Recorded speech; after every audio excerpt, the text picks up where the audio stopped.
نبی رحمت صلی اللہ تعالی علیہ وسلم نے جو حدیث بیان کیا نا حساب کے لیے، آپ یقین کریں پوری روح متوجہ ہو جاتی ہے، انسان کے جتنے لطائف ہیں وہ سارے بیدار ہو جاتے ہیں، اس کے باطن کے اندر تک گہرائی تک وہ لفظ اترتے ہیں۔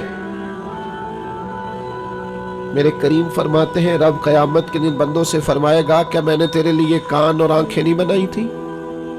کبھی اندھے سے مل کے دیکھے نا، کبھی بہرے سے بات کر کے دیکھے نا۔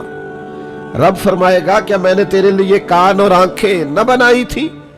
اللہ فرمائے گا کیا میں نے تیرے لیے جانوروں کو، کھیتوں کو مسخر نہیں کیا تھا؟ ہر جانور پر تو سواری کرتا ہے، جانوروں کے گوشت کھاتا ہے، جانوروں کا دودھ پیتا ہے، کھیت کے اندر ہل چلاتا ہے، اناج ہے، پھل ہیں، سبزیاں ہیں۔ هو الذی خلق لکم ما فی الارض جمیعا، زمین میں جو کچھ ہے حضرت انسان کے لیے پیدا کیا۔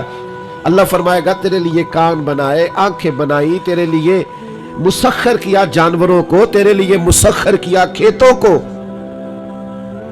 پھر رب کہے گا میں نے تجھے خوشحالی دی، میں نے تجھے سرداری دی۔ پھر اللہ فرمائے گا یہ بتا کیا تجھے مجھ سے ملنے کا یقین نہیں تھا؟ کیا تجھے یہ خبر نہیں تھی کہ تیری رب سے بھی ملاقات ہوگی؟ تجھے اللہ کے حضور بھی حاضر ہونا ہے، تجھے اس کا یقین نہیں تھا؟ اور حدیث پاک کا جو آخری جملہ ہے وہ ہر دل پر دستک دیتا ہے۔ حضور فرماتے ہیں رب فرمائے گا میں بھی آج تجھے اسی طرح ہی فراموش کر دوں گا جس طرح تو نے مجھے بھلا دیا تھا۔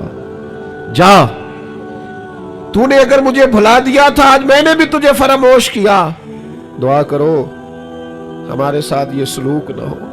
ہم تو مالک کے کرم کی امید پر ہی قبر میں جائیں گے، اس کی رحمت کی امید پر ہی میدان محشر میں کھڑے ہوں گے۔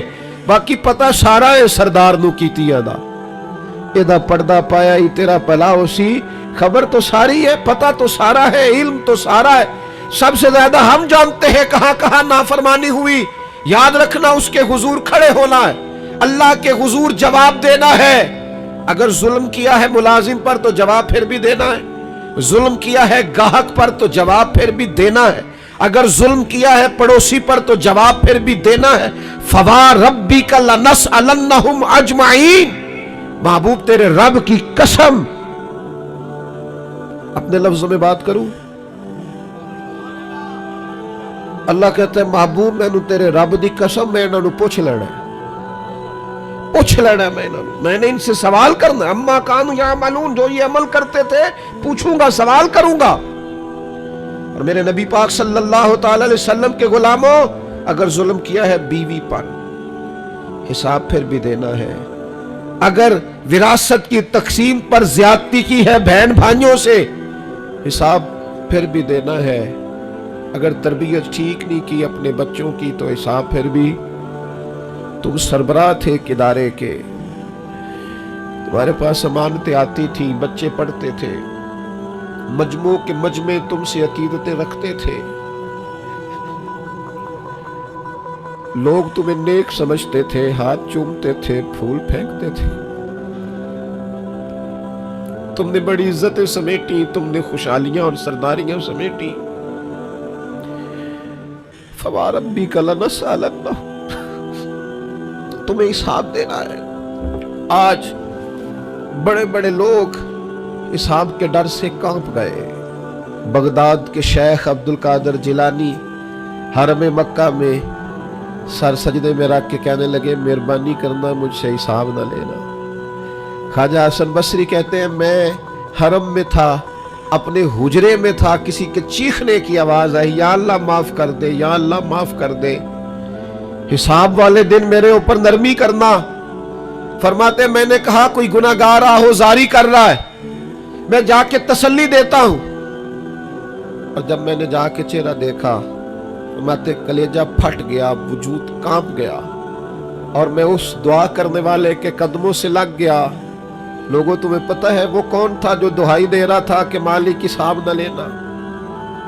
وہ حسین کا کربلا میں تنہا بچ جانے والے صاحبزادہ امام زین العابدین تھے، وہ شیر خدا کا پوتا، فاطمہ کا جگر پارا، تعلیم امت کے لیے حرم مکہ میں اللہ کے حضور آہوزاریاں کرتا ہے. مالک وَلِمَنْ خَافَ مَقَامَ رَبِّهِ جنتان. اللہ کہتا ہے جو میرے سامنے کھڑے ہونے سے ڈرے گا میں 2 جنتیں دوں گا. امام زین العابدین حرم مکہ میں کہتے ہیں مالک حساب نہ لینا، مہربانی کرنا، پردے رکھنا. زین العابدین آپ کا تو پلو پکڑ کے ساری امت جنت میں جائے گی، آپ کے تو قدموں سے لگ لگ کے ہمارے باپ ہمارے دادا جنت میں جائیں گے. آپ کی دادی سیدہ پاک کے آنچل میں چھپ کے تو ہماری بیٹیاں پناہ مانگیں گی، ہماری مائیں ان کے قدموں سے لگیں گی تو جنت کے رستے کھلیں گے. امت کو تعلیم دیتے ہیں ڈرو نہ، اپنی زندگی سنوارو نہ، اپنے شب و روز پر توجہ کرو، بدل نہ جائے.